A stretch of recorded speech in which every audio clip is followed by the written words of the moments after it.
Welcome to Shiny Side Out with Dave and Mackie on WZZR, broadcasting from Australia for Russian radio on Free, where it's more than just radio.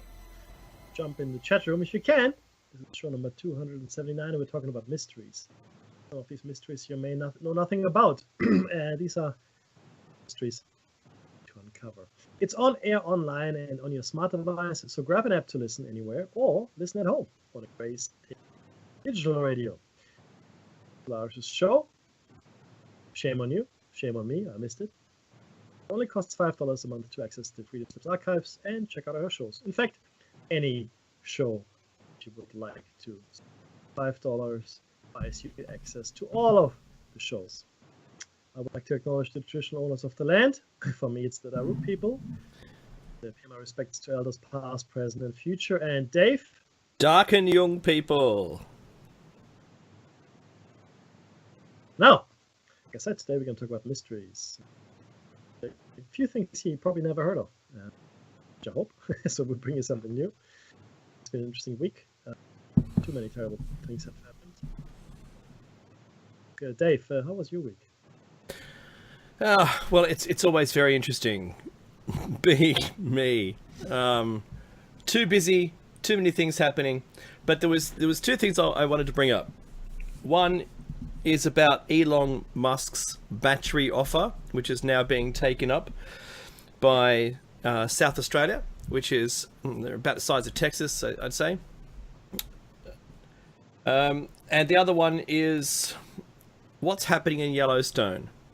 Now, I'll start with the Yellowstone one. About a month ago or less, I said there was 429 earthquakes, and there was in Yellowstone National Park, all centered around the super caldera. And then there was a recent big one as well. So, what do you think, Mickey? It's a little rhetorical, but I want you to have a guess anyway. What do you think that the Yellowstone National Park is doing with its national park? Oh, sorry. What? Oh, sorry. You're asking me what the people are doing with it. I was going to say it's quite active at the moment, but it's not being evacuated, is it? No. You see, no. You don't evacuate. I'll tell you what I just found. This is really funny. You'll like this one. Everyone will love this one. So, Yellowstone National Park has decided what they're going to do. They're going to move and rebuild its youth education campus because it had one on premise. It's there. You listen to me, the IT person, on prem. It used to be in the Grand Loop, and remember how we had the Grand Loop? The bitumen was melting. Do you remember that a couple of years ago? Clearly, it's getting hotter inside that Grand Loop, and I think they had to close some of it off. So now that it's no longer the entire Grand Loop.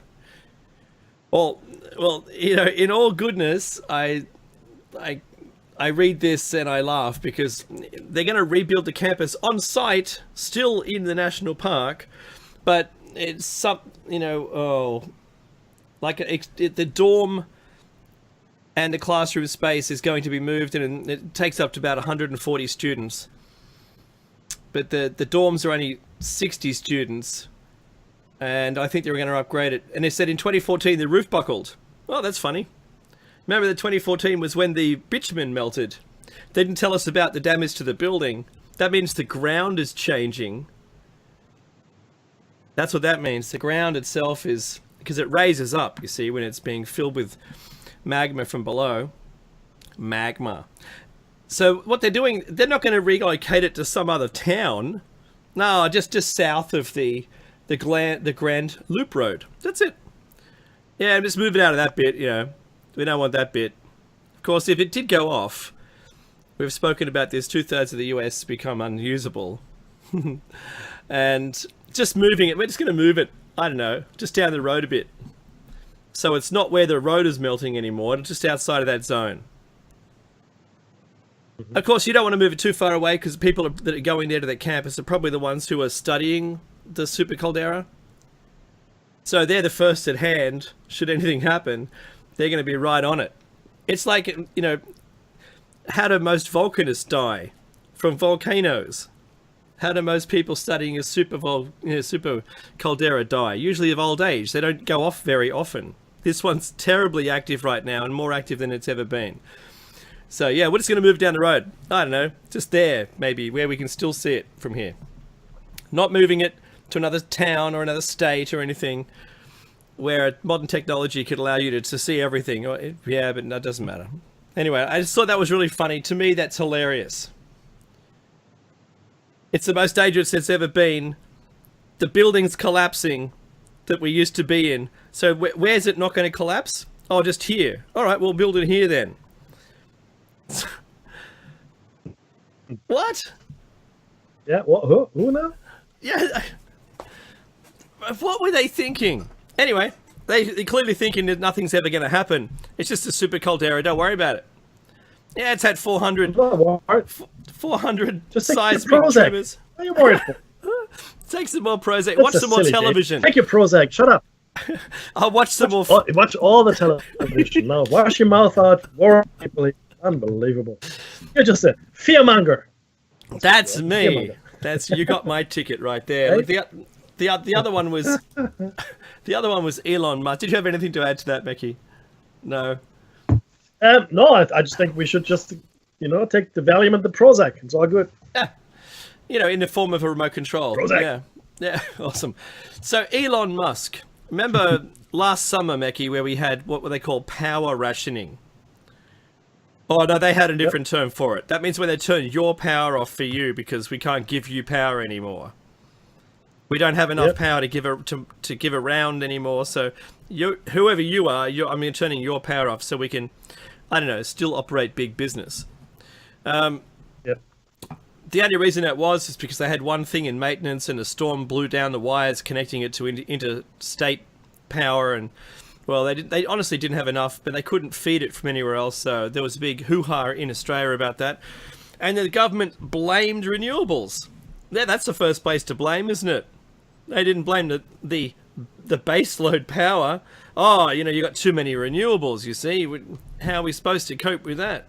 So Elon Musk has stepped in and said, we're going to build the biggest lithium-ion battery on the planet, and it's going to take all the power from all the renewables and give you baseload. So the argument, they just disarmed the government with that one sentence. Tesla to build world's biggest lithium-ion battery in South Australia. So now the government can't continue to use this rhetoric about there being requiring a provision for baseload power from coal-powered power stations. Gina Rinehart is a coal magnate here, and she's going to not like that very much. But this whole story written by Tim Hollow about this battery comes from a different slant. He's not saying how wonderful the future's going to be with this battery. He's saying how backward the government is in not ever allowing this thing to occur in the first place. He said it's been put up a number of times and they've stayed in the dark ages. Now, he calls it the backfire effect, where something tremendous has come up and the government didn't want to utilize it, goes backwards to coal, saying that's our only fix. Put more coal in. And of course, that's going to backfire in the government, and that's what's happened. So, it's very funny. It's very funny to see how this whole thing has gone down, and hopefully, this will drive down the prices of renewables because they'll be able to be accepted everywhere, and people can start to use battery storage for this power that's generated when you don't necessarily need to use it. This fixes that issue. Mecky. So there's actually a number of things that people should know about the power situation in Australia, and I hope that I'm coming through a little bit louder now. So number one, our prime ministers and generally our government is in the pockets of coal. In fact, the pockets of the major energy concerns, not just coal, but coal is the biggest. Secondly, Julia Gillard, if we remember her, she ousted a sitting prime minister to become prime minister herself, and then was ousted in turn to relinquish her post. It was a fun time in Australian politics. But what she did, she pretty much signed away our natural gas specifically, and coal to some extent. So what? Well, the price for natural gas and coal in Australia is extremely high, which knocks on to the energy price for electricity as well, because electricity is generated either through coal or gas power stations. Now, the funny thing is this: we are paying exorbitant prices for energy right now. I think it's gone up like 50%, Dave, in some states, and some even more. And for some households, that's the difference between having a heater on and not having a heater on. And people are choosing not to put the heater on because it costs too much money and they can't afford it. It was a per quarter, our bill was nearly $700. Exactly. Now, it's crazy. But the thing is this. But let's have an electric car. Yeah, I'll go broke. Yeah. That's exactly. The thing is this, though, right? So we are selling a lot of gas overseas, Singapore, Southeast Asia, and China, and so forth, fairly cheaply. The domestic gas is very expensive because there's a shortage of domestic gas. Because there's an allocation for domestic gas, and allocation for export gas, if you will. And she signed that away. So essentially, unless government interferes or interjects right now, goes in there and says, "Hey, this is wrong," this will be the situation forever. So the energy companies, the gas companies, coal companies, they're making a mozza. They're making a lot of money, right? A lot through the exports, okay, and of course at home. But the only reason the prices are so high at home is because they're exporting so much, and that can't be said. That can't be stopped, as I said, unless the government steps in. So she sold us down the river. It's what happened, guys. Yeah. In case you didn't know, she sold us down the river, and so this is a really horrible situation. And some of our utilities have been sold to foreign concerns. Our utilities were sold to foreign governments, right, or foreign companies. But that's the same in reality. Really, that's a good idea? I'm sorry. I mean, I'll stop it there. But I think we have some serious issues. I'm hoping that whoever you are and wherever you are in the world, your government is not doing the same. Chances are they probably are. Right? This is all about profit, and profit. Mekhi, I've sent you a quote from the story. I want you to read this out. Yeah, go ahead. Oh, here we go. All the talk of building new coal-fired power stations or a snowy hydro 2.0 no longer sounds vaguely truthy. It sounds ridiculous. It sounds silly. It sounds like old men yelling at clouds or knights tilting at windmills, I guess. Isn't that... Yeah, I knew you would get that. And this is what's very strange about it, right? And they're saying within 100 days that South Australia will be up and running on its renewables. Now, what that does is it immediately gives renewables a certainty, a platform, a future, where the government, our government in the last term and a half have been destroying everything that's renewable, anything that's climate related. Well, now they've disconnected the climate from it and said, you know what, you can basically, except for the battery cost and the cost of the turbines, right, the wind-powered turbines and the solar, your energy production is then free except for a maintenance agreement. That's it. That's it. You don't have to perpetually dig. Can you imagine the cost? The cost is so high for coal, even though they tell us it's really cheap, and we have really good coal here. But it means we'll just be able to sell it all to someone else. Who really cares then? There isn't anything such as clean coal. There's no clean coal. There still isn't. Oh, that's correct. In fact, I want to put this in perspective. In Australia, we've got 26 million people, maybe getting there, but not that. Germany has got 80 million people.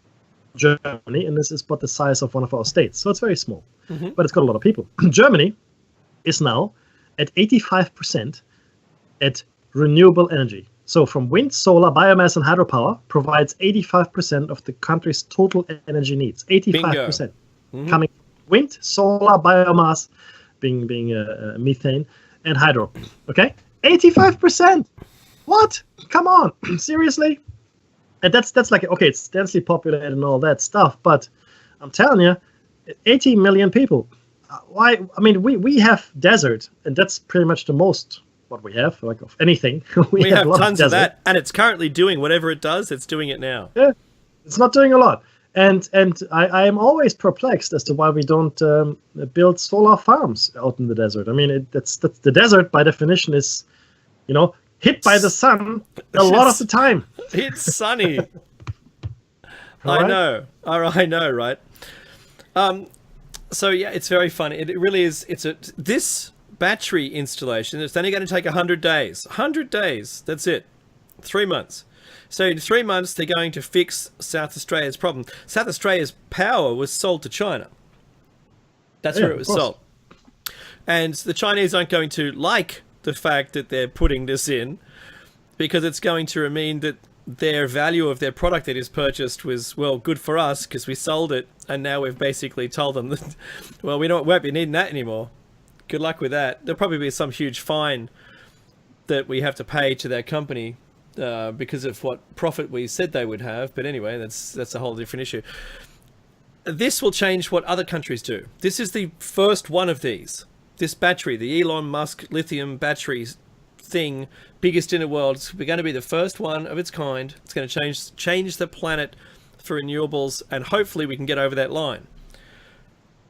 I mean, you have to consider, right? The only way to make it would poison the ocean, but listen to this. The only way to make clean coal-fired power stations is to submerge them at the bottom of the ocean and have some way of making the ocean take all of the carbon from it. The ocean can take it. Oh, yeah. Do you know what else it can take? What's the ostrich here, though? Everything. Plastic? Nuclear radiation. No, but Aussie Ostrich here in the chat room says that Rex Research has coal to electricity papers, and apparently they're clean to coal electricity, but it's mainly unknown. So Aussie Ostrich, I know nothing about that. If you have any information, please send us the link. I'd like to understand what that is. But yeah, please go ahead and send it through, and we'll credit. Do you know what research. They considered this? My segue was that. So underneath the ocean is the best place to put coal-fired power stations. I don't care how you derive energy or you heat it up, but you should just dump all the coal at the bottom of the ocean and just leave it there. Next, what do you think they're doing, Meki? Remember Fukushima? That thing that's still going on? The thing that's been going on for how many years now? Sorry, I've been busy watching TV and taking Prozac. Sorry, you got to remind me. Oh, right. Well, it's been going on for so many years now and poisoning the Pacific Ocean so bad. And we thought... I don't think that... No, Dave, hang on. That would still be in the news. Clearly, that's not true. Yeah. Oh, no, or they're enhancing the ocean's temperature by making it radioactive. It's a feature. It's a feature. It's an undocumented... We'll boil the ocean. Boil the ocean. It's an undocumented feature. Fish sticks. They're just going to hand out nets to everybody. You can just scoop up your own fish sticks from the ocean. Awesome. Yeah, I know. How good is that? However, the Fukushima Daiichi plant has actually decided that, look, we can't really do anything with this water. We can't boil it and reduce it off, because remember this highly radioactive water that they were pumping into the last remaining reactor to try, and the spent fuel to try and keep it cool. They've been circulating this water, and they go, well, I think we're done with this water thing. We don't need that water anymore. What can we do with it? Because we can't afford to continue to put more water storage facilities in, because they'll end up covering the. I know, Dave. We'll sell bottled water to the Americans. That's what. It's a new glow-in-the-dark vitamin water. Vitamin water. Yeah, it's charged. This charged water. It's going to charge you up. No. Unfortunately, I think that idea was put on the back burner. Do you know what they're going to do? They've just decided that it's too dangerous to expose to the air. Let's not bother doing that. We're just going to let it off into the ocean now. Who cares? I think that's Oh, the ocean can take that, Mackie. It can take it can take Dave's idea of putting coal-fired power plants under the water. So we can do the same thing. And that was a news story this week. So they're going to release all the water, the millions of tons of so highly radiated water that you can't even expose it to air. They're going to just put that in the ocean.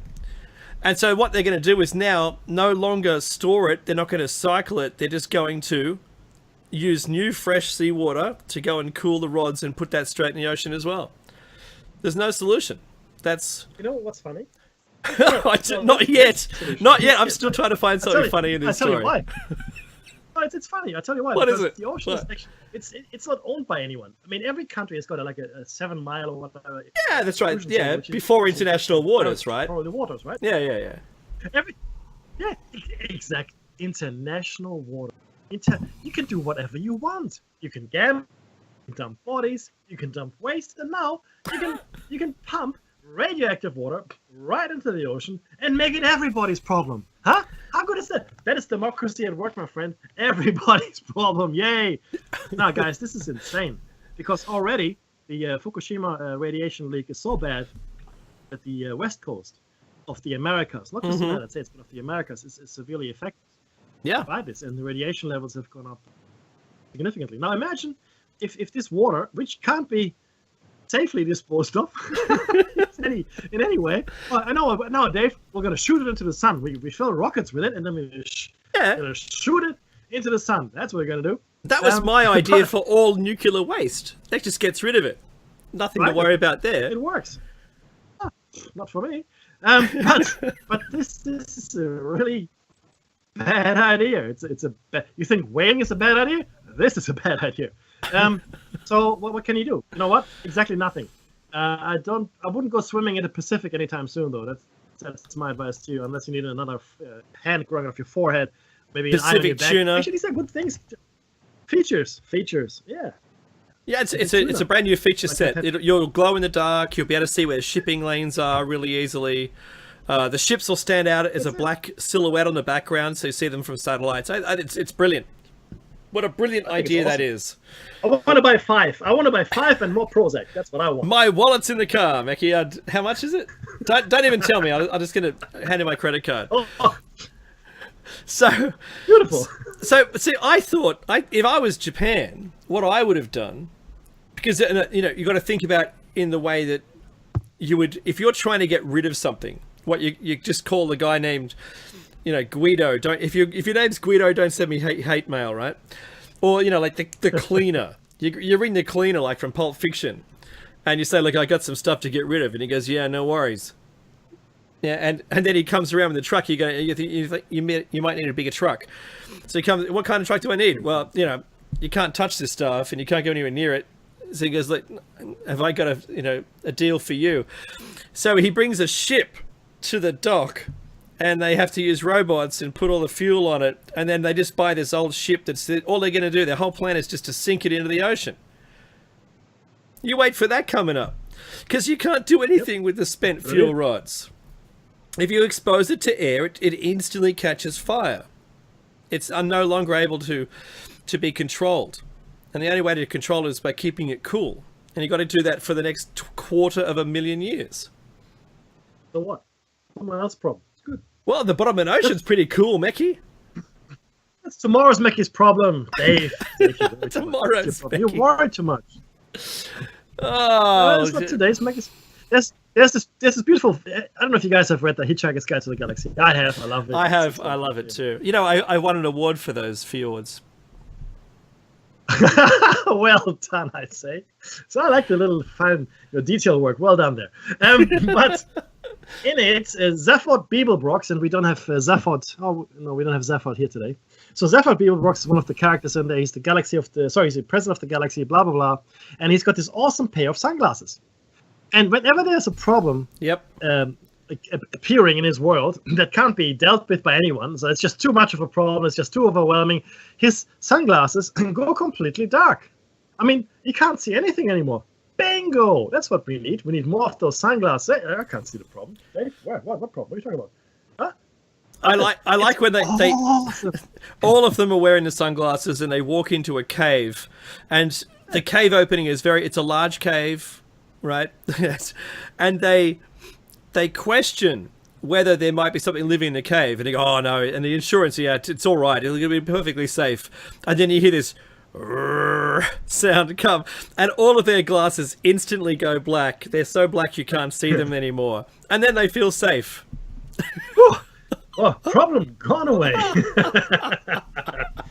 Hey, it's awesome.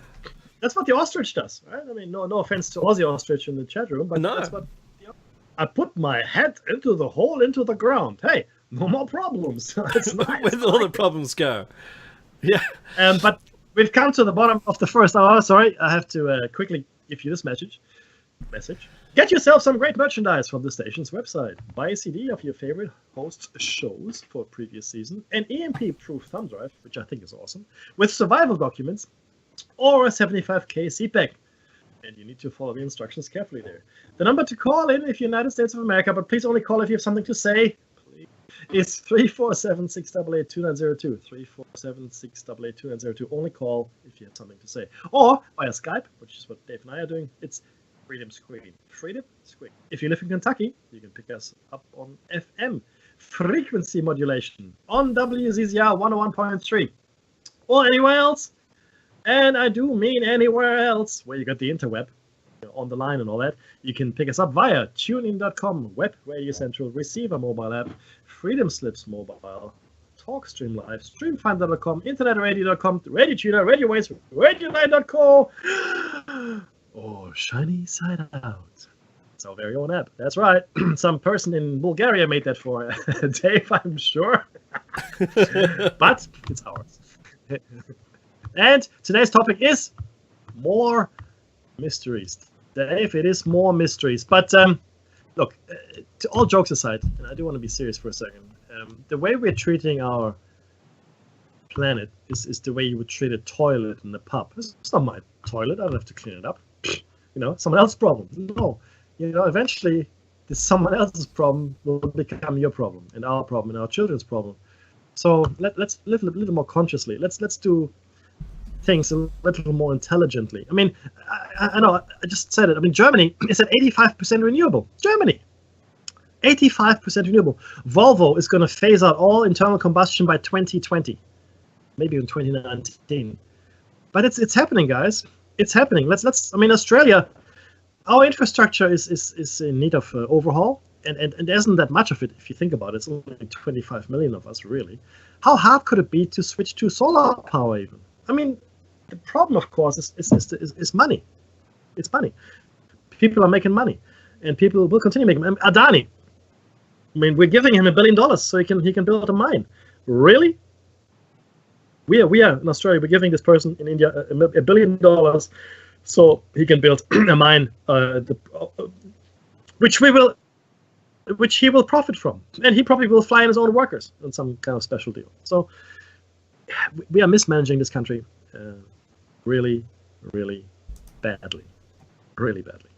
Thank you very much, Aussie Ostrich. I've got the Rex research. Go ahead, Dave. No. I was only going to say that, look, the government owned the power supply, the power stations, for so long that they didn't see a need for any maintenance on them or any recreation schedule. There was no replacement schedule, nothing. And so, I mean, mistakenly, they have decided to use their profit in other ways. And one of those was not to renew the power stations. When the time came when they decided they needed to do it, they had no money because they've been diverting all the funds that they've been profiting from it elsewhere. So then they went, well, if it's going to cost too much to upgrade them, we'll just sell them. So we'll sell them to someone else. And now that becomes their problem. Today's show should be brought to you by the phrase, somebody else's problem. And look, it is honestly disappointing. If they were managed well, I don't think we'd be in the state we're in at the moment. If research had continued, we wouldn't be where we are. But we are where we are, and that's the end of that conversation. right now we're about to wave goodbye to coal.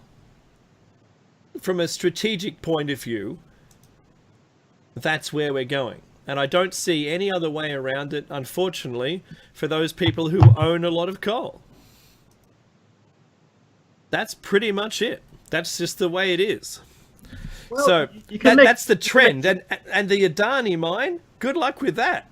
You know, if within 100 days we've proven the planet can run entirely on renewables, and they've just sold this land to Adani, do we care anymore? The planet would care because, you know, burning fossil fuels isn't good. It still produces a poisonous gas, like driving your motor vehicle running gasoline or petrol, or even diesel for that matter, creates particulates so small that when they're inhaled, they can traverse your cells and not are only carried in the bloodstream, but can actually move around.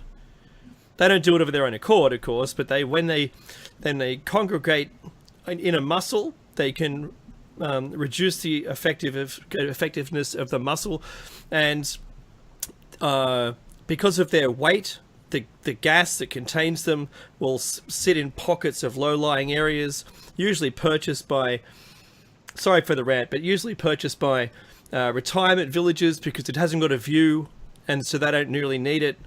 And those retirement villages will have a hot spot of heart failures on particular days during summer, and it's not because they weren't running air conditioning or they changed their meds. It's because the particulates from diesel engines are nanoparticles, and when you get them in your heart muscle, it causes arrest.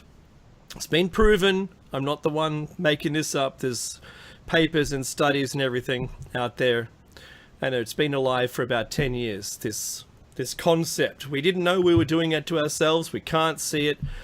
But went through an autopsy, they discovered it, then they discovered what was making it, then they discovered where it was. So that was the culmination of that entire research project.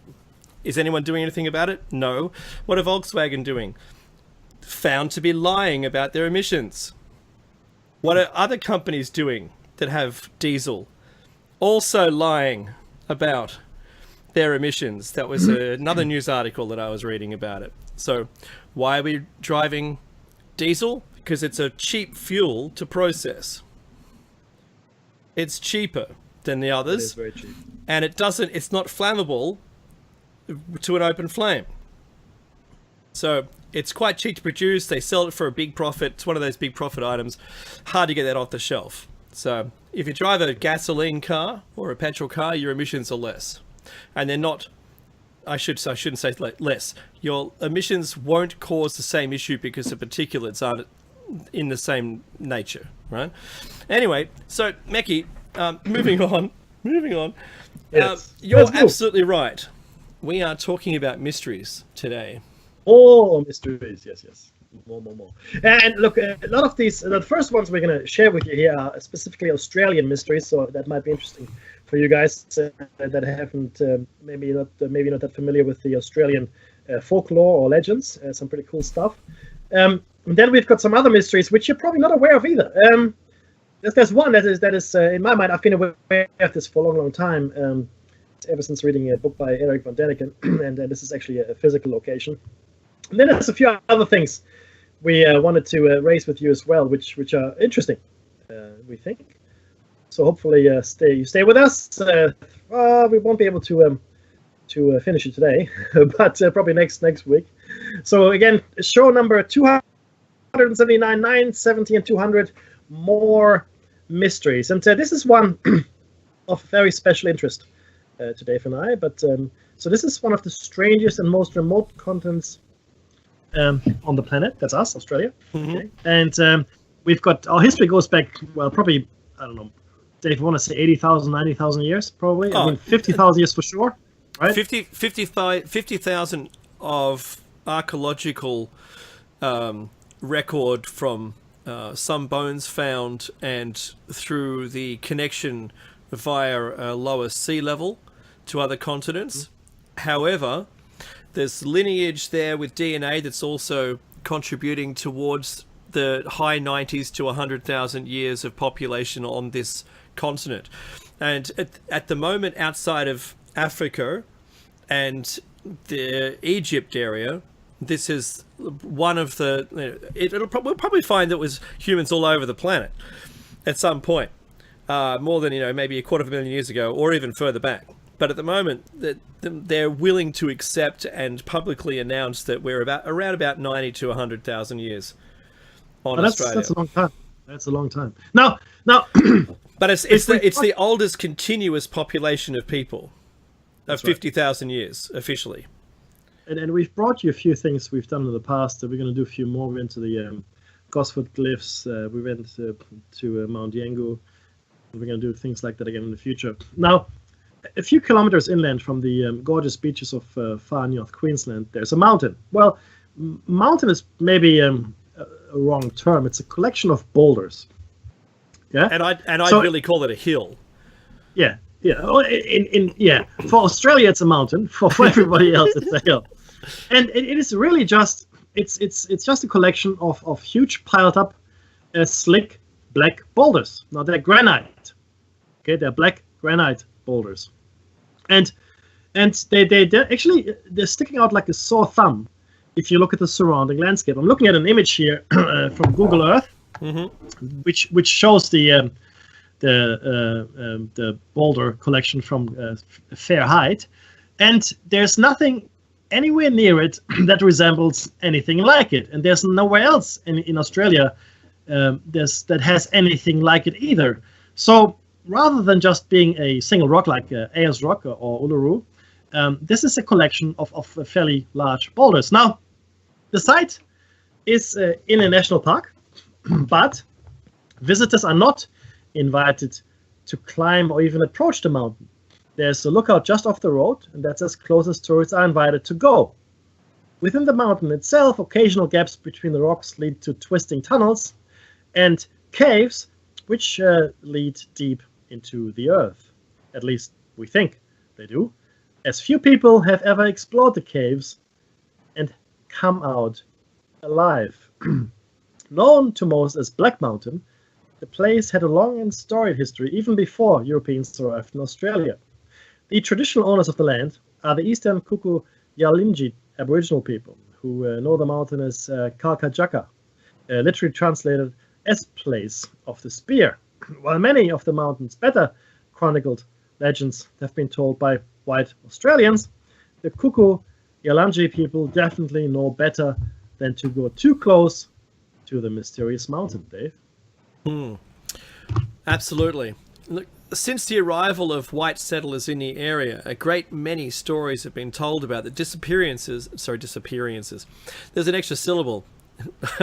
Disappearances on the mountain. The first of these dates back to 1877, when a man went out towards Black Mountain on horseback, looking for a stray calf. Widespread searches were conducted when neither the calf, the horse, nor the man returned.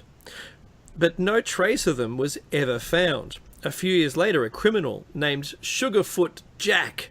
I love the names in the olden days, Mickey. I know, right? Yeah, that's lost. Now you don't hear that kind of thing.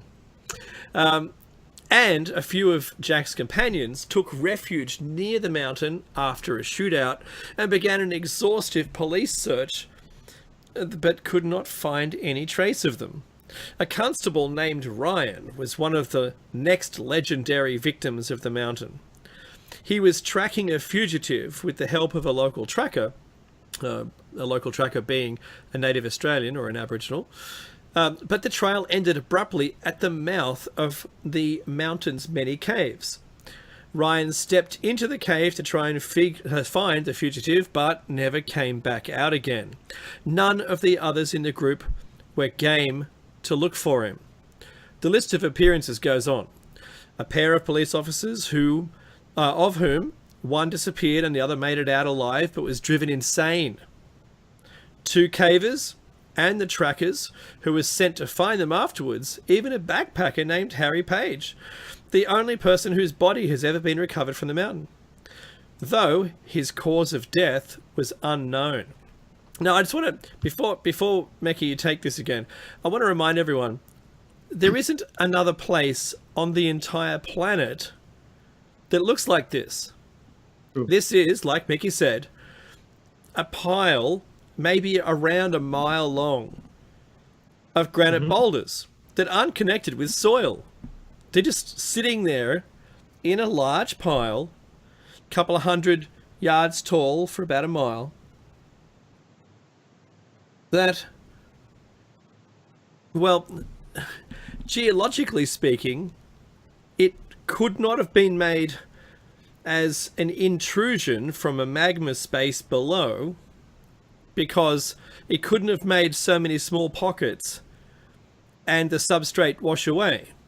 There wouldn't be that much. I mean, it would have looked like a honeycomb Yes. before then, and then the honeycomb melted. That doesn't make sense. No one can explain the formation of it in any other way.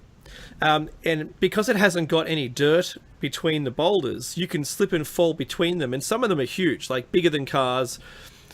And that opens it up to there being maybe possibly even something that's living inside there. More than one creature, maybe a society of peoples, creatures, don't know. But then the reason for building it, we'll get to I'll fill you in at the end. But it's one of the most unusual formations on the planet, Meki. Look, while it's incredibly hard to find solid evidence for any of these disappearances happening, the locals tend to believe it. With a place like Black Mountain, it doesn't seem unlikely. The mountain is crawling with snakes, spiders, and bats. And as you know, in Australia, those things will kill you. Okay. And the caves within the mountains most likely contain sudden drop-offs or even pockets of bad air. Like, I mean, that's the thing. I don't know if you know this, but if you got natural gas at home, the only reason you can smell it is because that smell is added after.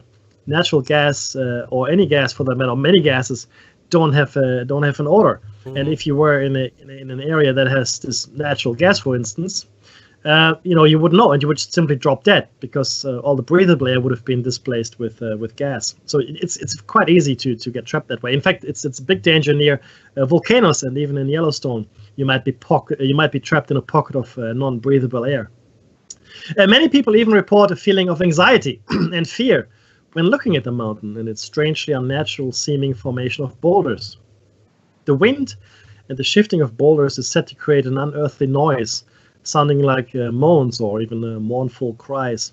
Pilots that pass over the mountain have also reported strange turbulence and magnetic disturbances, and most pilots now avoid the area if they can. Now, having said that, an expedition that went there in 2009 did not actually find any magnetic or other anomalies.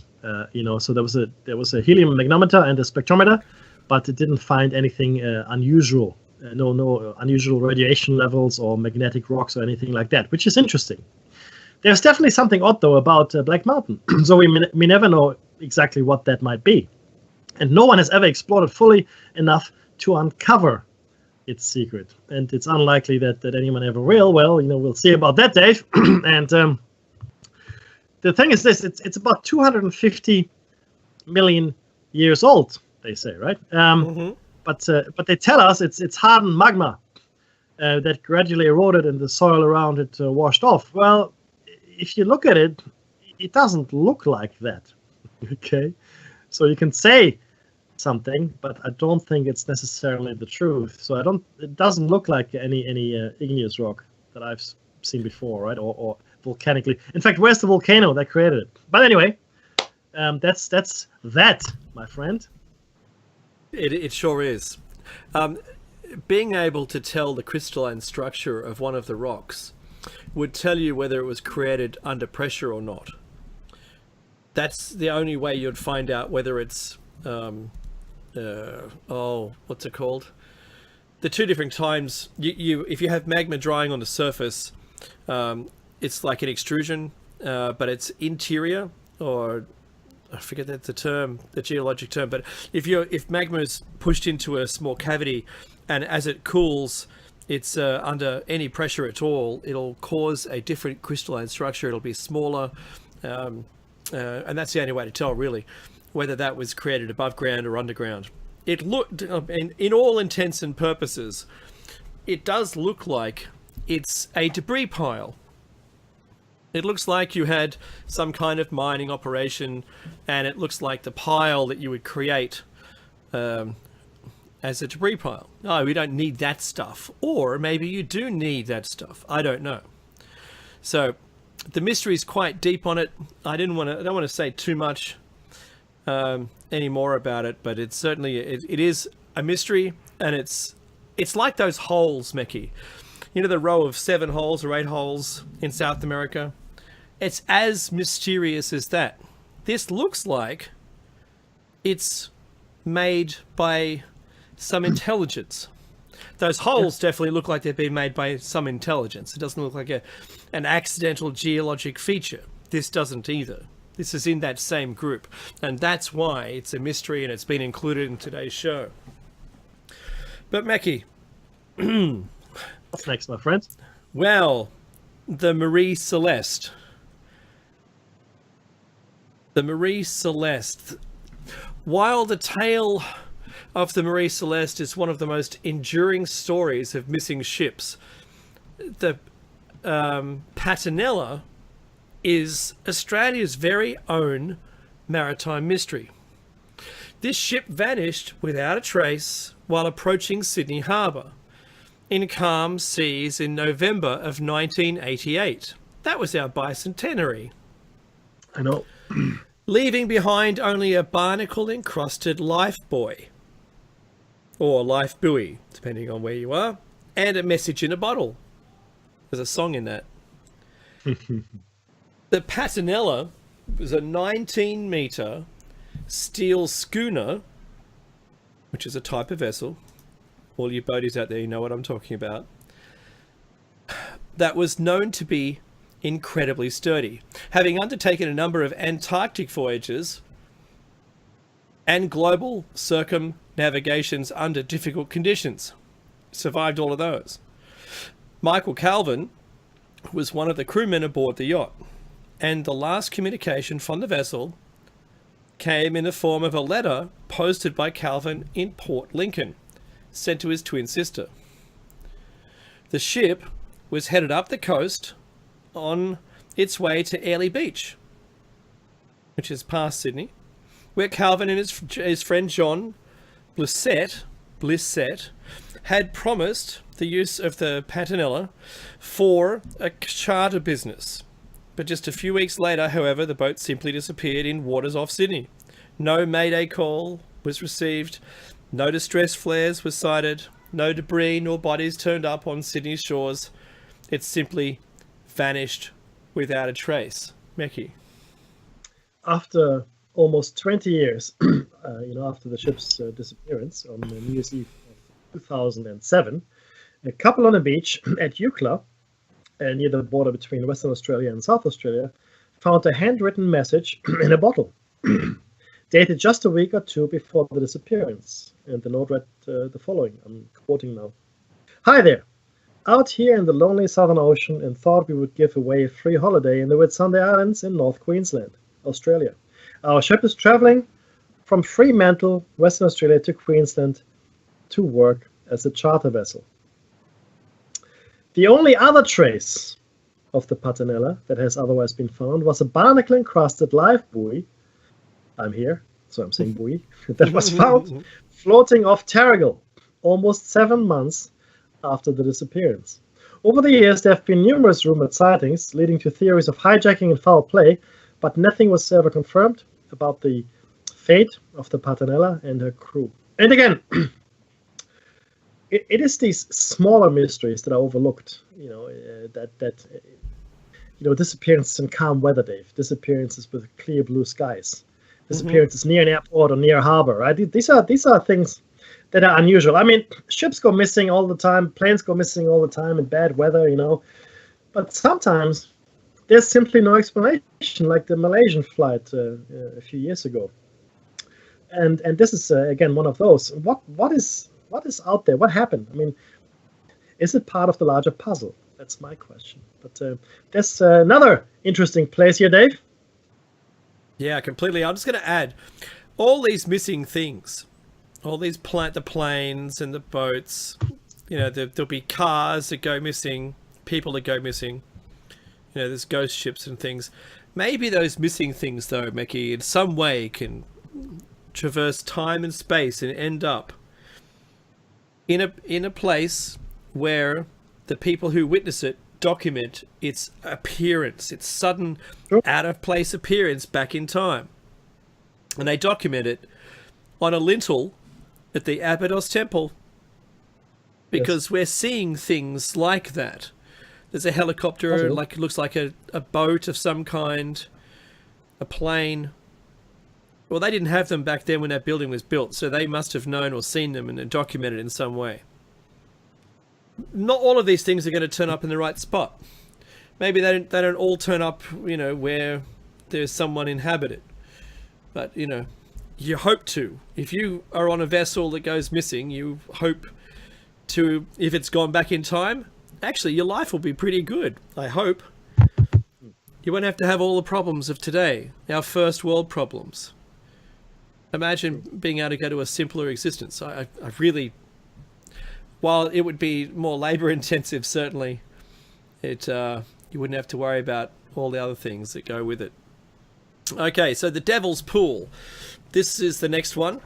The Devil's Pool is a natural pool at the foot of 3 streams that run through the Babinda boulders in Queensland.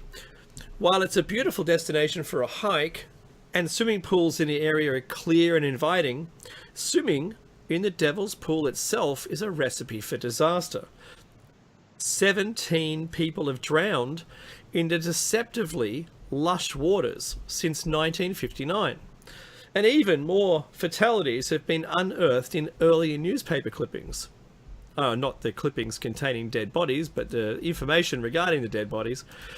He came for a visit and stayed forever is written on an eerie plaque commemorating the death of one lost to the waters of Devil's Pool.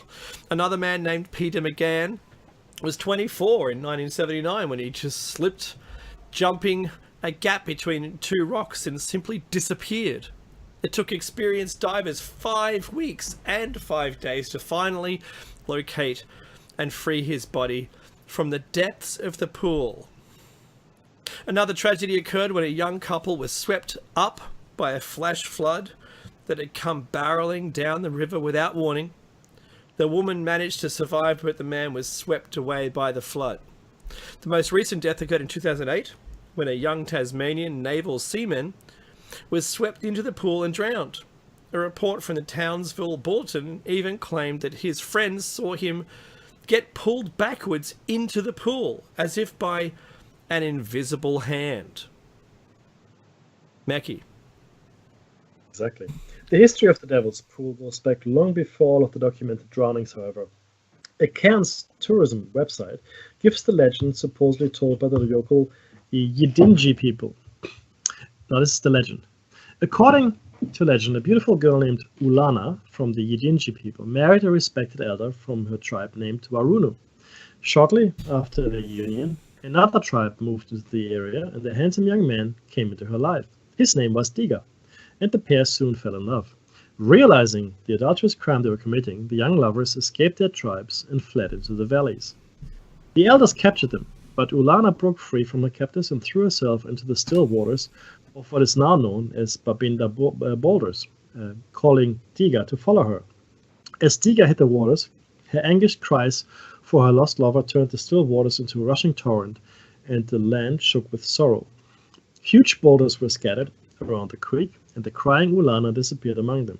The Aboriginal legend says her spirit still guards the boulders, and that her calls for her lost lover can still be heard. Some expansions on the tale even say that the spirit of Ulana actively lures men to their deaths at the Devil's Pool. Of course, a number of the natural features of the waterways around the Babinda boulders lead to dangerous conditions for swimming. The water runs fast and can often pin people underwater, trapping them in jumbles of rocks and logs. The white water is also highly oxygenated, making it difficult, if not entirely impossible, for even the best swimmers to stay afloat. However, the fact that 16 or 17 of the 70 people who have died at the spot were male lends an eerie but an eerie bit of credibility to the tale. So 16 of the 70 people who died, right, actually were men. The only woman included among the total allegedly drowned further upstream from the fateful pool, so not actually in the pool itself. So if you wanted to go strictly by the pool fatalities, it is 16 men. A no-go zone was eventually declared around the dangerous pool after the most recent death in 2008. And since then, the pool has claimed no more lives. Other mysterious events have been reported, however, such as the tourist who claimed to have snapped a picture that captured the face of an Aboriginal woman peering up from the waters. Wow. I know, right? So, look, there are places, and the reason this is here, I mean, number one, it's an Australian mystery, but number two, there are places around the world, obviously, where we've come across some kind of presence. You can call it a haunting, something else if you like, but you have to ask yourself, what is at work here? What is at work here? Is it the echo of a previous person? Is it the person? Is it the spirit of the person? Is it something else entirely? What is at work in these strange places? Right? I mean, usually it's places that have experienced great trauma or great tragedy, or you know, some kind of catastrophe even. So is there something that keeps our essence, soul, I don't care what you want to call it, spirit, tied to a place of great pain? I mean, is this a thing, right? I mean, these are, I think, very important and valid questions. What do you think, Dave? I mean, it's a really strange. The whole topic, we've spoken about ghosts, but the whole topic is very, very strange. Yeah, what does keep your, if you want for better word, soul hanging around the location of your death? Is it because you don't believe you're dead? There might be a reason behind you wanting to stay. She wanted to ensure her lover was okay. Maybe she wanted to always find him. Maybe she couldn't find him. Now, in this case, yes, and maybe with others, maybe people, die and they're unaware of dying. These are other explanations for people, living out the rest of eternity. It's a haunting. And like, I find it, maybe there isn't very much gap, Meki, between us and becoming out of phase. Maybe she is, in video game terms, maybe she's just ghosting us. She's here viewing it through a different portal or something like that. We don't know. Maybe she's in some kind of, in old days terms, some kind of purgatory. Maybe this is her punishment. I don't know what they are. I really don't know. And one day, hopefully, it'll all become evident. Maybe we'll find the technology that allows us to see these things. Maybe we'll be able to, maybe they're just, like I always say, whether they're out of phase. Who knows? Look, Meki, we've hit the top of the hour. In the middle of the show, I'm just going to say, get yourself some great merchandise from the station's website. Get a CD of your favorite host shows for a previous season. Maybe an EMP-proof thumb drive with survival documents, or a pack of seeds, maybe 75,000 seeds in a single pack. When you make your donation, follow the instructions and be careful and query your own customs agents, policies for your country to ensure that you can import them if that's your choice. Do that in advance. If you're in the US, you can call in on 347-688-2902, or if you have lucky enough to have Skype or on any of your devices, you can call in to the station by adding the contact freedom screen and calling that. We do, though, prefer that if you can talk to us in the chat room. We're live on air, live in the chat room at the same time. You can talk to the host, your favorite host, while they're on air, if you catch them during their show.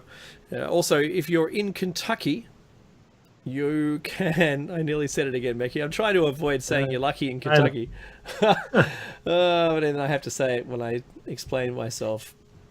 You can get us on FM on WZZR 101.3 or anywhere else in the entire universe, as long as you've got access to the Earth's internet. And you can do that either by going directly to freedomslips.com and pushing the listen button, or via an app or another website. TuneIn.com, Web Radio Central, receive a mobile app. Freedom Slips, the station, has its own mobile app. You can get that from the website's page, or you can listen through another service: TalkStream Live, StreamFinder, internet-radio.com, Radio Tuner, TUNA, Radio Tuna, Radio Ways, Radio Online.co, and or, of course, we prefer you listen to our show and all the other shows through our own app. That's Shiny Side Out. This is, just a reminder, this is show 100-279, Mickey. I'm nearly doing what you're doing. This is 279th show. 970 and 200. That's right. If someone asked me at the end of the second year, I would have given Mick Jagger's answer. Yeah, I think we're set up for at least another year. And you do the maths. One show every week, 279 shows. That's a lot of years. So thank you very much for everybody's patronage. We really do respect and like it. And we have a number of different mediums you can keep in contact with us through. One of those, of course, is Twitter, Facebook.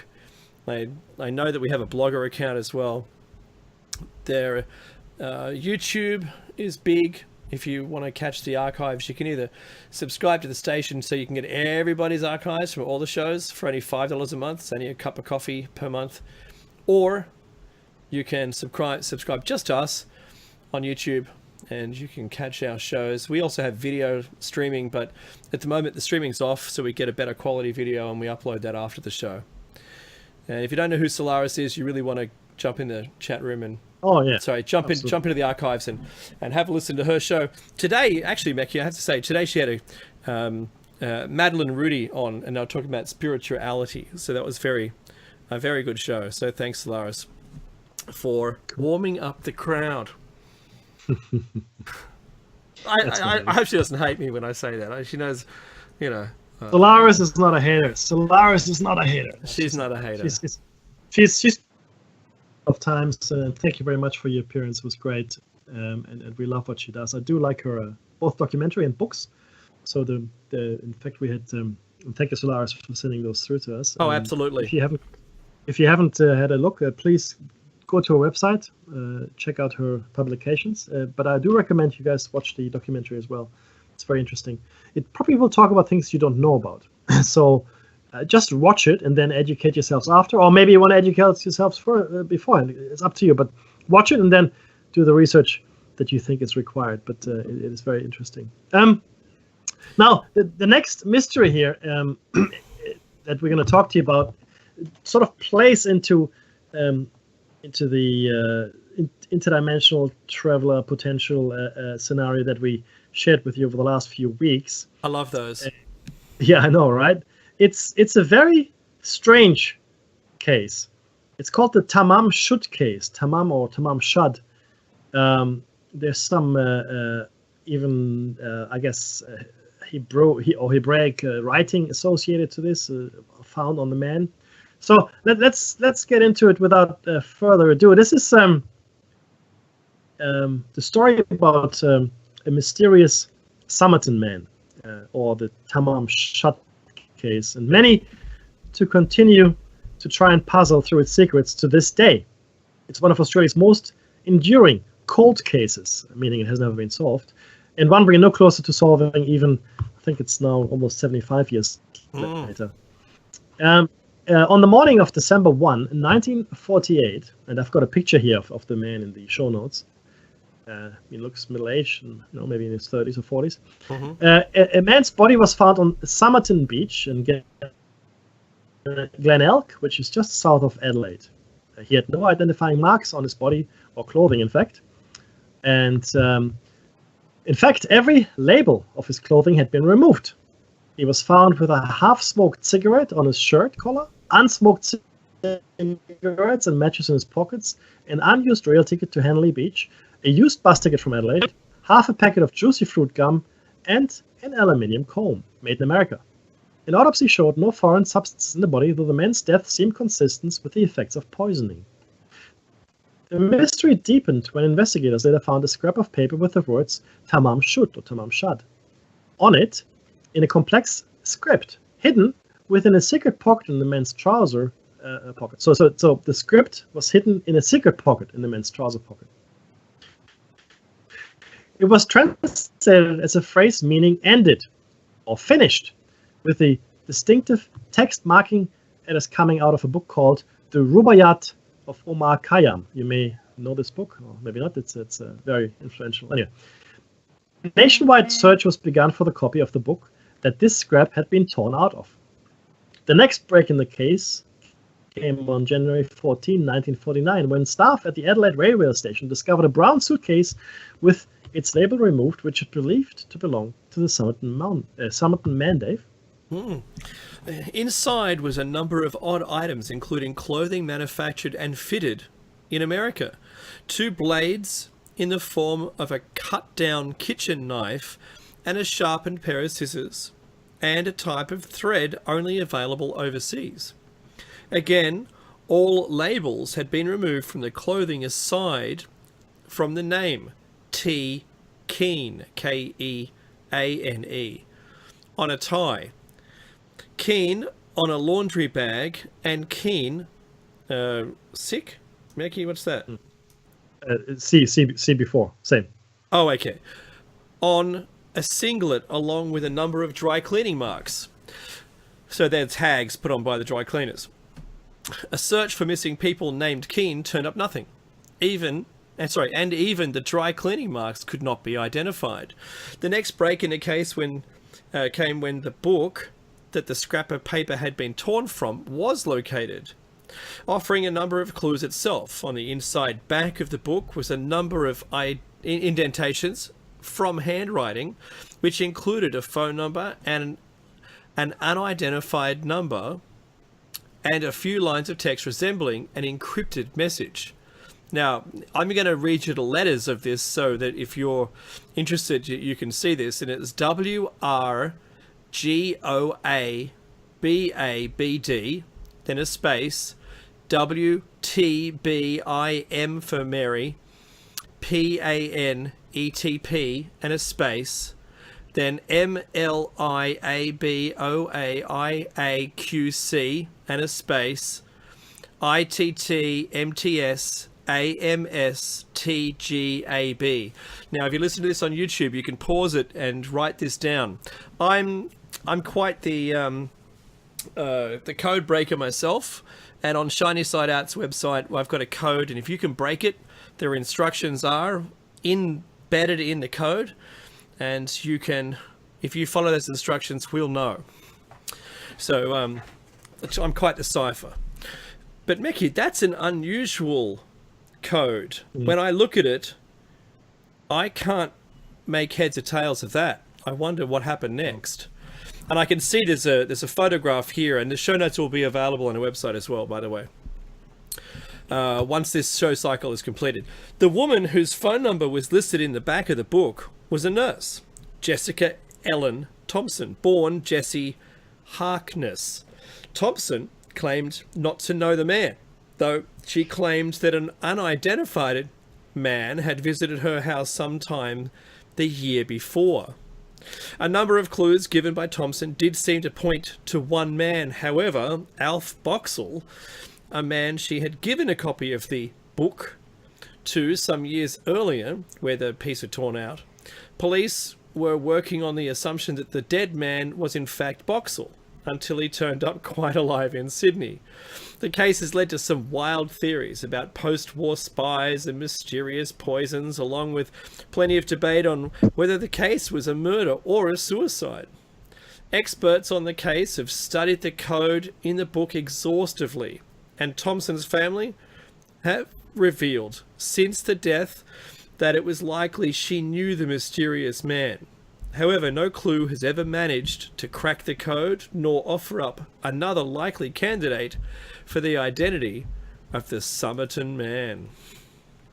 Like, again, and I, obviously with our mindset, I'm immediately going to the most outlandish explanation, which is of course. Give it to me, Mackie. What is it?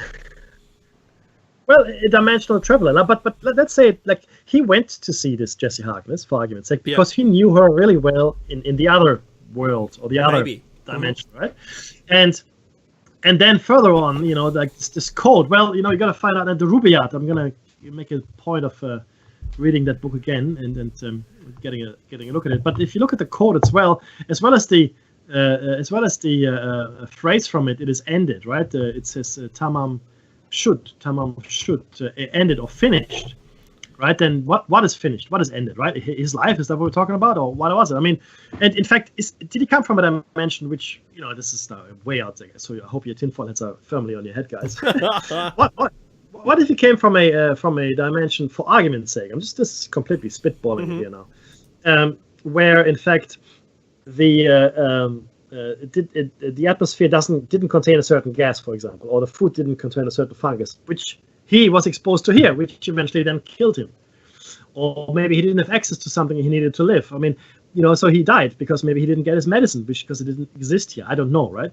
But clearly, they couldn't find the substance in his body that was, foreign, and he did look like he was poisoned, though. So I'm just thinking whether or not that might be it might be something like that. But see, again, I'm going to look at this code here, and the first thing that came to me, because the code itself, those are not natural words, Dave. They're not natural words. That's true. I'm wondering. I'm not saying it is. Well, I'm just wondering that maybe the letter A, for example, would denote a space, or not, right? Because the A is represented quite highly here, and if you actually consider that the A was a space, then I wonder if that would make a lot more sense from a natural word point of view. But I'm going to have a look at cracking this myself as well. The next bit of this mystery show is a place that you may not have heard of. You may never have heard of it. You may, but it is. I remember when I first came across it, Dave. I was a young lad, probably a pre-teenage boy, reading one of Eric von Daniken's books in German at the time, and I saw a photograph. In fact, one of the photographs here does, I think, resemble the one he had. I think it's the second or the third one. And it was just a huge band of holes, like a long stretching, like a band, across a mountain, across the spine of a mountain. That's what it looked like. But Dave, tell us about these holes. Sure. This is the one I alluded to earlier as being one of the mysteries, without having read this particular part of the show notes already. The band of holes, also known as the Spanish Mont Serp, which is Serpent Mountain, or Cerro Virula, a smallpox hill. You can imagine the similarity. Is a series of about 5,000 to 6,000 man-sized holes found in the Pisco Valley of the Nazca Plateau in Peru. Wow, there's more than one mystery there, Local people have no idea who made them or how they were used. Pardon me. The mysterious site spans the landscape of the Pisco Valley in Peru, on the same plateau where the famous Nazca Lions are found. Thousands of holes have been carved into rock, creating a band that stretches further than a mile. It is unknown who carved these holes or why they were created, but it is clear that the vast creation must have been a painstaking job requiring many hours of manpower. Over the years, it has been speculated that these were graves, defensive positions, or storage places, or even that they are of extraterrestrial origin. Recent thought is that they were storage pits during the time of the Inca Empire from 1438 to 1533. But you know what? That just an editor's note here. I just want to say they're clutching at straws when they try to come up with something. These are equally spaced band, which looks like something with like one large roller with spiky wheels had gone through it, but they're particularly deep. So, yeah. Mekki, take us through the description. Absolutely. Now, I'm not going to share with you the exact geographical location. That's part of the show notes because it's just painful to read it out. But we've got it here. We've got the exact location of it. It is on the Nazca Plateau, near the Nazca Lines as well. And it basically extends north-south, right? And it's over uneven terrain. That's important to understand as well. So this is not one flat area. But from a distance, the holes look very neat. And even though the terrain is not neat, the holes look very neat. So a lot of work would have gone into this. The band itself begins at the edge of a valley and runs up a hill for about 1.5 kilometers, so about a mile. The holes, which are actually pits with raised edges are about 1 meter in diameter, right, and about 50 to 100 centimeters deep. So they vary in depth.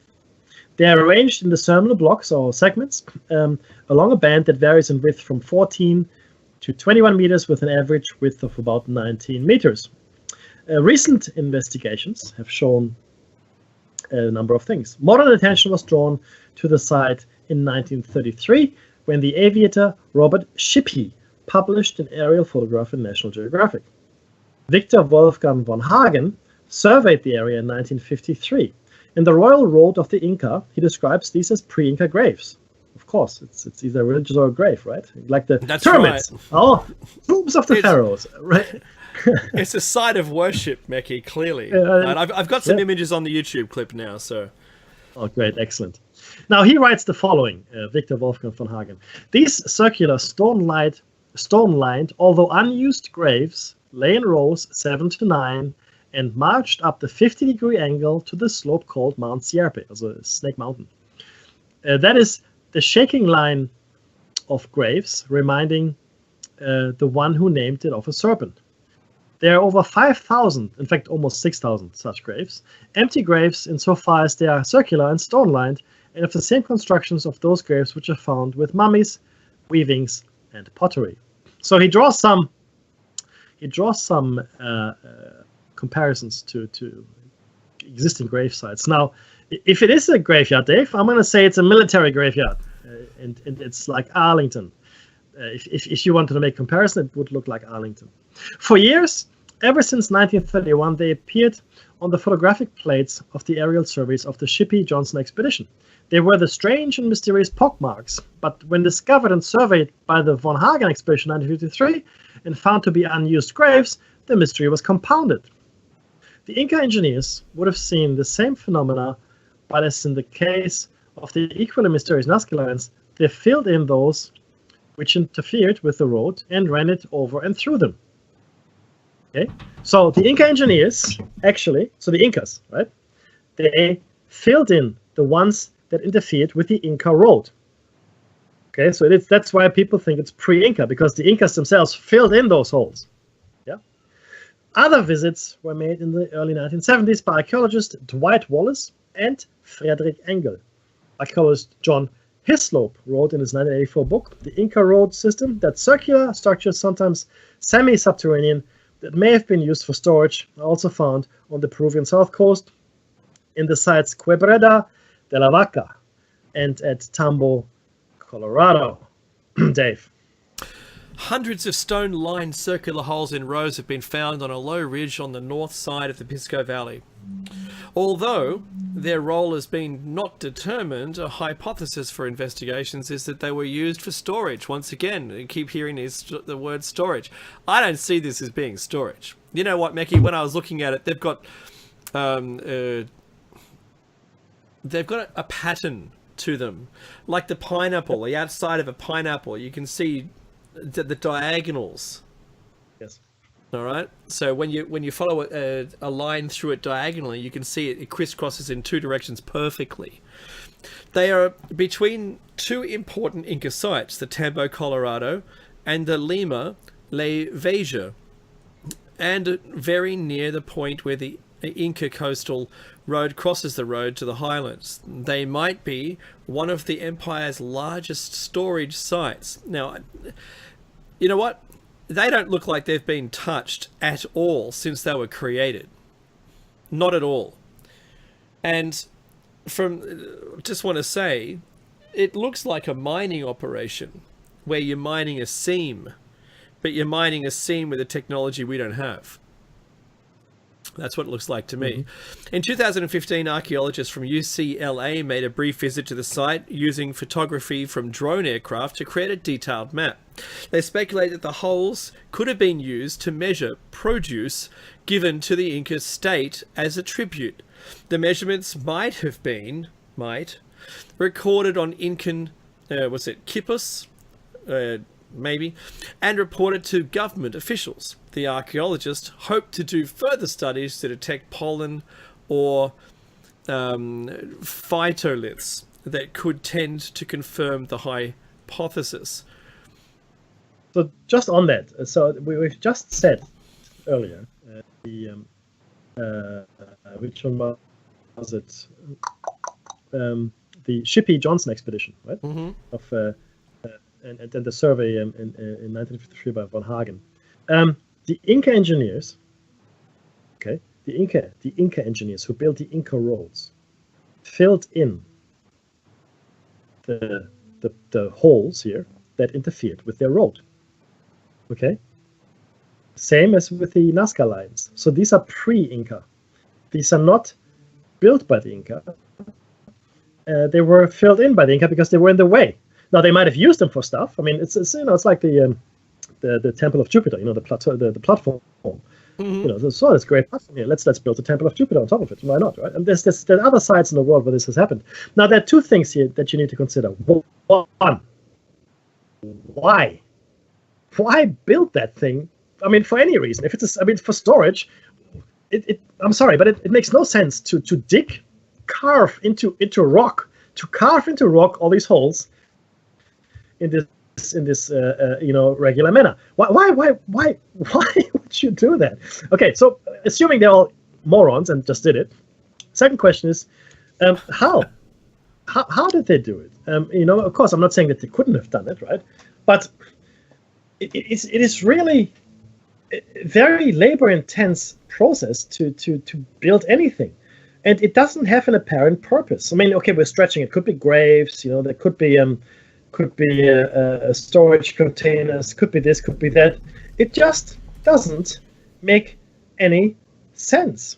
And Dave just sent me an image here, and I'm going to look at that. There's another article as well here, which I'm going to share with you. I'm posting the same thing into the chat room so people can see it. Well, that's a really good picture. And you can see what I'm talking about by the alignment of the holes, like the side of a pineapple lines up in what? In fact, in which fashion, Meki? Go on. What's the term used for the natural world and the predictability of numbers? Fibonacci. The Fibonacci effect. I can see it. But you're right, and in fact, what it reminds me most of is in fact honeycombing as well. While these holes aren't actually round per se, right? But they seem to come to each other in a honeycomb fashion. Especially exactly. So you look at it, it does look extremely regular. So, but again, because this is the spine of a mountain going up and down it like for a mile, it just doesn't make. I don't understand why anybody would do this. So again, obviously we are dealing with people here that have a very different view of the world to us, and they would have done things like this because it made perfect sense to them. Because this is a lot of effort, guys. Okay, so forget about being able to do it. Yes, you can, but it's a lot of effort, a lot of work. And what is the reason for this here? I mean, for all intents and purposes, to me, it looks like a cattle stop. I don't know if you've seen those, right? On the farm, they've got these grates, and cattle naturally don't want to step on something they can't fully step on. So these grates stop them from going any further. And I'm not saying that's what this is, but that's what it reminds me of, right? Well, Meki, you wouldn't create. For a tribute to measure produce, you wouldn't create something over undulating ground like this, which would be difficult to navigate with things that you've got to measure the quantity of. You only need to have 2, maybe 3 vessels, which are of different sizes, and you can measure anything in volume. That's right. Why would you dig holes for a mile over undulating ground where you can't, take any vehicle or any kind of wheeled cart just to measure stuff? And the fact that these holes have become filled in, if they were drilled holes or to measure something, these are just now over time, these are just, look like depressions. But they're in a pattern and they go for an exceedingly long time over undulating ground. It doesn't make any sense to me. The whole thing about the produce measuring is ridiculous. I can't imagine why anyone would line up there and dig that for any other reason except for maybe a mining operation. I go back to that. Maybe. Because if you had a mechanism that could drill down and the refuse from the hole is just discarded next to it, around the hole. And if the holes were drilled in a line at one time, then maybe that's how they did it. I don't know. Maybe that's what happens when you beam stuff out of the ground. Wait, maybe it is. Look, again, right? The question is to the why. I'm not saying that it can't be done. Obviously, it can be done. In fact, there's going to be a show of all the things that have been done, and we have to ask for the why, right? Mm-hmm. But so this next section is actually 2 articles that are dealing with this a little bit more in detail. So we're going to share this with you guys as well. So these are 2 articles that I've edited together. The Band of Holes is the name given to a series of holes carved into the rock in the Pisco Valley of the Nazca Plateau, like we said. The same area as the more well-known Nazca Lines, of course. Almost 7,000 holes stretch across the mountain surface for several miles, well, a mile really, and range in size from a yard to as much as 30 feet in diameter, and range in depth from several inches to 7 feet. Although some holes are precisely lined up and some are staggered, overall, they give the impression of intentional man-made patterns, absolutely. The creators of the holes and their purpose remain a complete mystery. Some archaeologists, like we said, have speculated they were tombs or storage for grain. However, both of those theories have been criticized, considering that there are far easier ways to store grain. Yes, without carving into rock. That's right. That's right. And there have been no signs of bones, teeth, or any burial artifacts to suggest that people were ever buried there. A different theory suggests that the alternating pattern of the holes might have been storage units for tribute payers to the Incan Empire. Different villages or people groups could have brought the required products to be counted by filling the holes in different sections, and after the goods could have been transported to a location decided by the Incan authorities. Sure, it is also unknown how exactly they were made, and there's disagreement on how long it might have taken. Some say that it would have taken decades to complete this task, while others suggest that even with ancient technology, a large group of people would have completed it in as little as a few months. Now, then we're talking about a very large group of people, in my opinion. That's just my opinion. But I do subscribe to the theory that it would have taken quite a while. No artifact has been uncovered at the site that could reveal the true purpose of the holes or anything about their creators. And there are a few other clues that could solve the mystery. A few miles east, satellite images reveal what appears to be the remains of an ancient settlement. Though it resembles the well-known ruins of Machu Picchu, and a major Incan administrative center lies just over 3 miles to the east, which is Tambo, Colorado, of that site, the location hasn't been officially identified as part of any particular ancient civilization, Dave. Yeah, completely.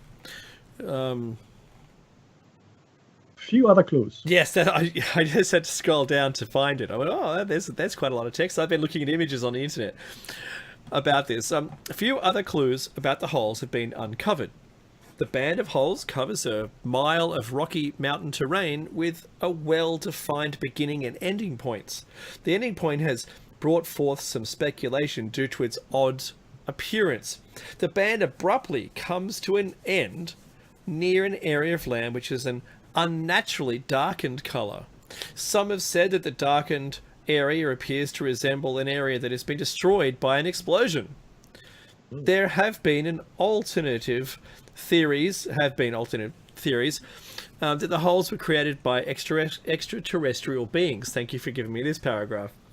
Perhaps ancient aliens who visited the Earth and left behind markings to help show where they had been. Maybe not.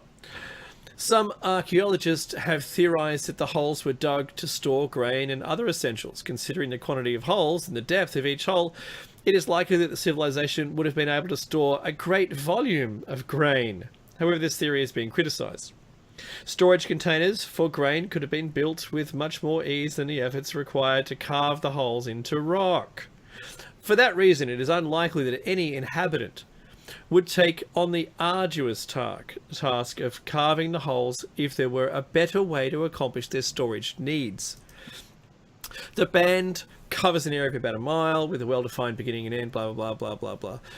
The destroyed by an explosion, Meki, that's really interesting because it opens a range of theories about extraterrestrial visits and also Pumapunku's destruction. Right. See, because they can't date this. This is the big question.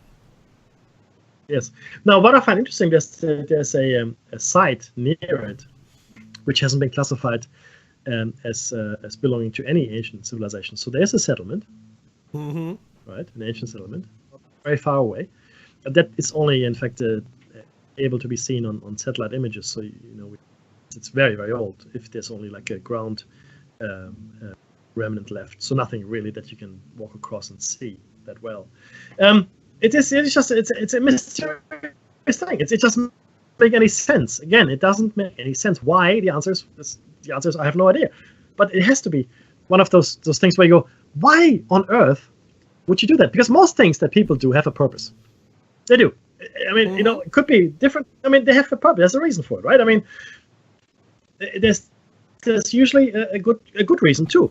And the more effort you expend on it, the better the reason usually is, right? Now, I'm not saying that gods and religion doesn't come into it. Of course they do. But sometimes you have to ask yourself, what is the practical view here? I mean, the reason that we built the Gothic cathedrals in Europe back in the Middle Ages was because we wanted to awe people. We wanted to show people how mighty God is, right? That was the reason to build those cathedrals, amongst other things. But in the ancient world, those cathedrals would have been the tallest buildings anywhere, right? It's again showing the might of God. So they were driven by that, and they took hundreds of years to complete in some cases.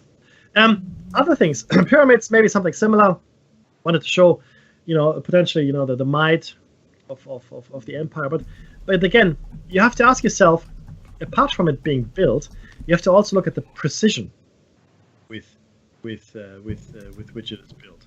That's really, really important. So some things, like, I mean, these halls here, I'm not saying they were built with that much precision, but they were certainly built with a purpose, right? It just, again, I'm sorry, but I can't, for the life of me, fathom what that purpose could possibly be. Now, Mickey, I've sent you an image via a link. So scroll down, and it's like the fifth image. 1, 2, 3, 4. I'm also going to paste this in the chat room, and it's on our YouTube now. Oh, that's right. Yep, got it. All right. So it will make sense when you see the kind of terrain that they had to cut through, the levels of material, and that it's not something you could even cut with a shovel. Like, you wouldn't be able to. That looks like a drill hole. And where the large, the large bladed drill would release its material to the outside the hole, and when they lifted it up, it would collapse a little bit in on itself, leaving this kind of shape. I mean, it just looks like that's what you would do. It's a very rubbly kind of terrain, and there's a lot of rock, and I just don't see why anyone would want to do it unless there was a goal at the end. So I'm going to persist. From my perspective, Meki, you don't have to agree, and I think this looks like a mining operation from a technology of people that, obviously it's intelligent, that we don't know about. This, whether it's aliens or some people on Earth, or another lot of people that existed here that weren't humans, they were looking for something. And this is the kind of mining that I would imagine if there was a seam running along that mountain ridge. This is the way that you'd get it. This is the way you'd access all of that material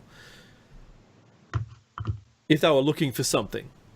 And that's just a systematic, continuous whole, drilling operation that would just go through and mine it like Swiss cheese to find the thing they were looking for. I just think that's really interesting.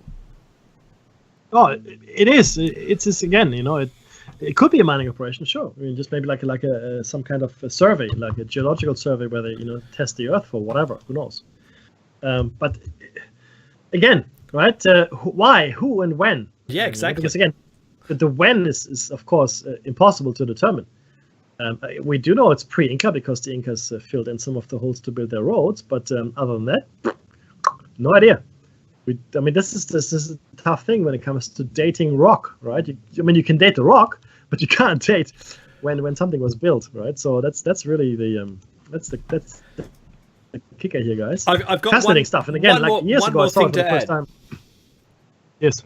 Okay, so the band of holes from a geologic standpoint, who are they? People who study the Earth and farming have decided that what it was the band of holes was there to allow water to go directly down into the water table for use downstream. You're joking, right? No, I'm not. So they've called it. This is copyright by William James Veal in 2015. He says that this pre-Columbian rainwater collection, filtration, and supply system in Peru, in South America, and in particular the mysterious holes of Peru. I have to say that I don't quite agree, because it's on the ridge line of the hill and not in a water catchment area, and this is actually a site that has very little rain at all. I mean, at all, for those Irish descendants of mine. It's in fact that's why the Nazca lines have been preserved as well as they have. It's the one of the places in the world with the least rainfall ever anywhere. Okay, let's be clear. So, for someone to suggest, and hopefully the image comes up in a. I'm going to send Meki the image as well so he can talk about it. But I'm astounded that someone's come up with that excuse for it. It almost defies logic. It's got to be. I mean, it's from their point of view, that seems plausible. All right, so there's further down, Meki, there's a small schematic showing rainfall and the band of holes and a water table and alluvial sands or gravels, and that there's an aquifer below, just above the bedrock, which would lead that water down. That was very Carl Sagan of me. Down to the river or a canal. That's good. That's good. Should people have lived there, it's also good if it rained. That would help. Yeah. So the Nazca lines themselves are on a man-made, an intelligently created plateau, which is not like any other place. It looks like they've just cleanly cut the top of a mountain off. So people with that kind of technology and resources, I don't think are going to be bothered with this clean water aquifer filtration system that's only a mile long. We're in a place that doesn't rain. Gotta say, Meki, sorry, it doesn't make any sense. And I mean that probably makes the least sense, because the aquifer, like if this subterranean water source existed, the water would go there anyway. Doesn't matter which way. In fact, why would you do that at the top of the mountain, like Dave said? Let's do the runoff and do it in the valley. That's right. Oh, maybe that makes more sense, doesn't it? I don't know. You tell me, man. This doesn't. I'm sorry, but if anything, then what they should have done is carve a kind of channel, some kind of channel that collects the rainwater and brings it down. That's what I would have done. No, let's carve holes, because not only would they have to know about that, they had to know that the rock they're carving into is in fact porous limestone, which is then followed by sand, gravel, which, right? And that it led to the aquifer. Yes. So there might have been a transverse fault under there where the water led in the wrong direction. Yeah, so they had the ground penetrating radar at hand here. Look, again, it's easy to poke holes into theories. I mean, it's okay. Look, hey, I'm sure the guy was thinking about it. Hey, that makes perfect sense to me. Well, that's okay. It doesn't make sense to me, and maybe not so much to others either. But I'm going to find it on Google Maps. I'm going to have some closer look at the area surrounding it as well to see if I can see any signs of anything else that's odd, because there's some large holes here at the one end of it, which seem to be bigger than the rest. Look, if anybody wants to fund an expedition for Dave and I to go to these places, we'll let you. So send us any money. We will offer no resistance whatsoever. None. So it's good. It's all good. But look, we've got another 18 or so minutes. I think we can probably, we can do the next topic. All right. And this is around the, but this is fascinating stuff, right? So this is around the Akashic record, and we've spoken about the Akashic record before. Again, to me, it's one of those mysteries that keeps coming up. Remember Edgar Cayce, the Sleeping Prophet? He was he went into a trance or sleep state, and he would help people with their problems, and he wouldn't remember anything when he woke up. He also didn't charge anything for his services. Nothing. Right? So that's pretty good, right? If you think about it. These days, it's hard to find people that are that altruistic. So this is an article about genius and the Akashic record. Nowadays, a genius is anyone that offers a flash of significant insight into a particular problem with a potential solution. Genius can also refer to someone with an extreme level of talent or ability. This is often associated with sportsmen such as Lionel Messi, Steve Ballesteros, Michael Jordan, Pete Sampras, just to name a few. But what really is genius, and can you become one? Can the Akashic Akashic Records archive be accessed through a higher state of consciousness? There are documented cases of someone suffering a head injury and waking up with a new talent or ability that was not present before. Most of these people do not end up as household names that can be mentioned in the same breath as the likes of Einstein, Shakespeare, or Leonardo da Vinci, but can impress the particular circles of friends with a new skill. A good number of these unfortunate events can have the mind somehow rewire itself in order to function properly as it did before the injury occurred. This is what current science tends to believe happens. Other possibilities could be the mind itself adjusting the logical operations and starting to think in new ways with fresh methods. Many people call this an altered state of consciousness, a trance, or simply dreams. Another possibility some academics favor is what has become known as the Akashic record. The theories regarding precisely what the Akashic record is do vary. The most widely believed interpretation is that it is a universal database of all knowledge and experience that can be accessed at any time by anyone for any reason.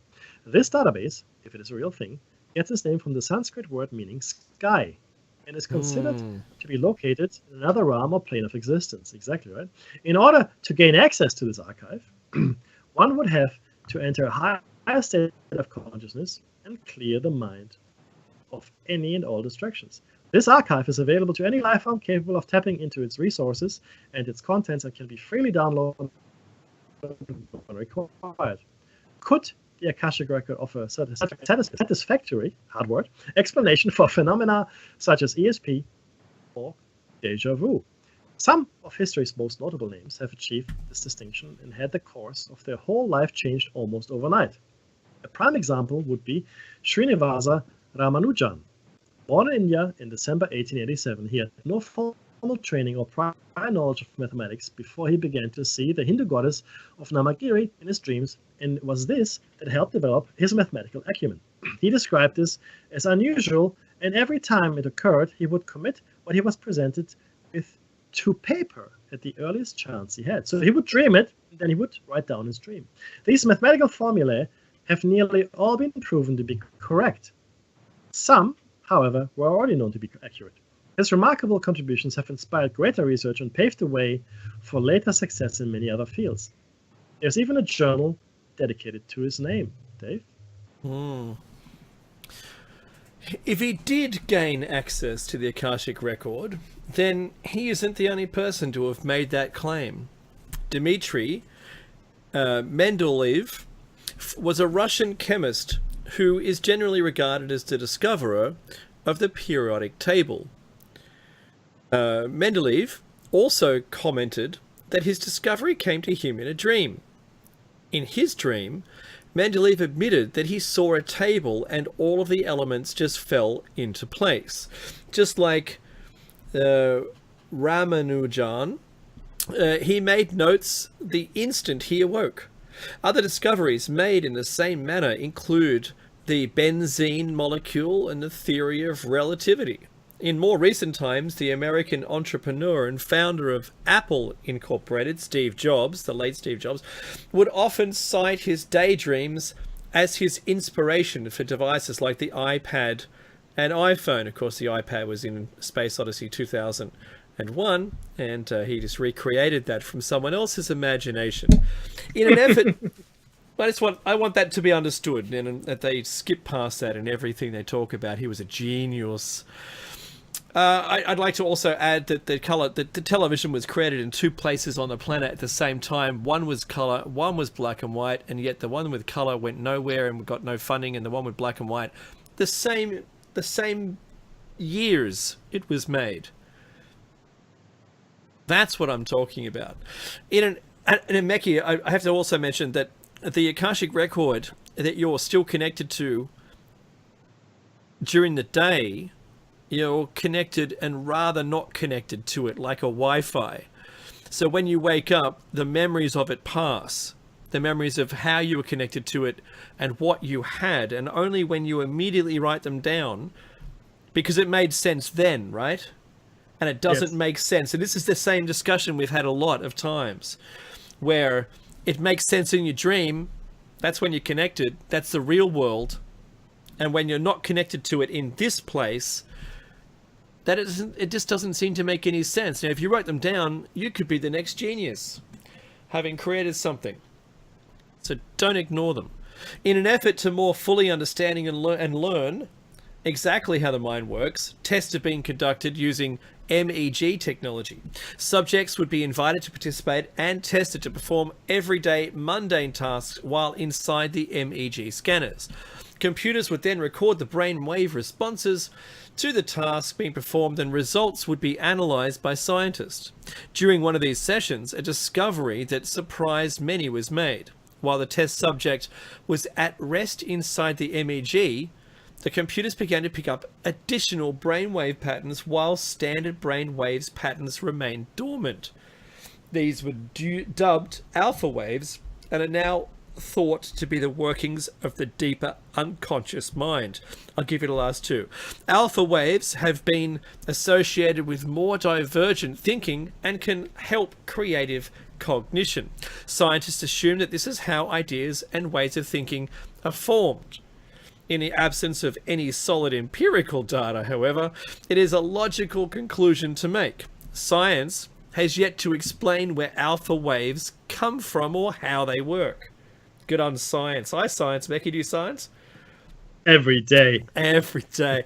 Some speculate that alpha waves are artificial and are purposely being transmitted to the human race collectively, and only a select few are able to receive these transmissions. Are these transmissions being monitored or even controlled? The right man in the right place at the right time can be granted wisdom or knowledge that can propel humanity forward in leaps and bounds. Think about all these, the history we have of Einstein, daydreaming. Absolutely. This is all of the big creations and discoveries have all come from daydreamers. Did you exactly let's stay on this for a second before I finish this article. This is important. We still got some time here. I like to call it fuzzy or fuzzy logic. Do you remember those 3D images that you could buy, or the posters? You know, when you unfocused your eyes, you could see the 3D image. Mm-hmm. Yeah. Where did they go, Meki? I believe. Where did they? In fact, yeah, good question. Where did they go? They went the way of the lollipop. So essentially, what you have to do, you have to unfocus. Okay, you have to deliberately unfocus your eyes so the image becomes visible. I believe that this is something like that. Mm-hmm. As you daydream, your mind is fuzzy, your mind drifts. If you're sleeping, same thing happens. Your focused mind, that is, I believe, purposefully designed to keep you uninspired, is switched off. And in fact, the more you daydream, the better for you, right? In that particular sense, I want to quickly share two things with you. One, years ago, and I'm talking about almost 30 years ago, I had this vision of the multiverse as bubbles. But like I said this before, like in my mind, it's all. I told my friends it's all bubbles. It's all bubbles. Don't worry about it. And recently, I picked up a new Scientific American magazine, probably 2 weeks ago, whatever, a very recent edition, and that's exactly how they visually, graphically described on the front page. It's like just bubbles, multiverse of bubbles. Another time I was 6, maybe 5 years old, under my grandparents' dining kitchen table.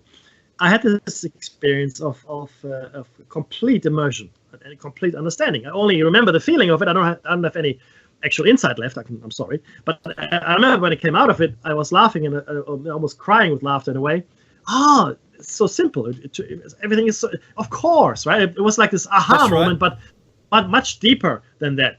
But that's all I remember of it. I have no idea what the answer is, right? So it's not 42. Maybe it is. I don't know. Well, but, Mackie, given all the other examples, you really needed at that point to have written it down.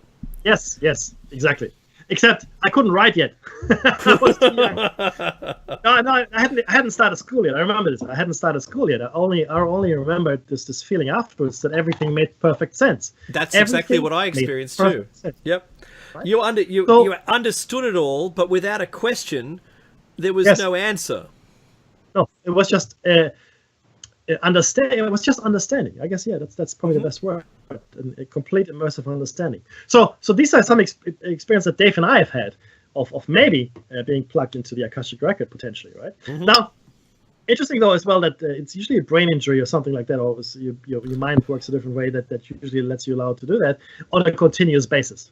Right? For some of us, this might only be like a couple of times in your life or experience, but nonetheless, it's certainly very interesting. Now, quickly to finish the article here, Alexander Graham Bell has long been considered to be the inventor of the telephone. Wrong.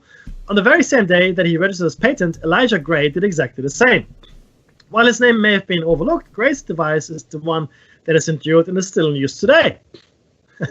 How can two men independently register patents for the same invention on the same day?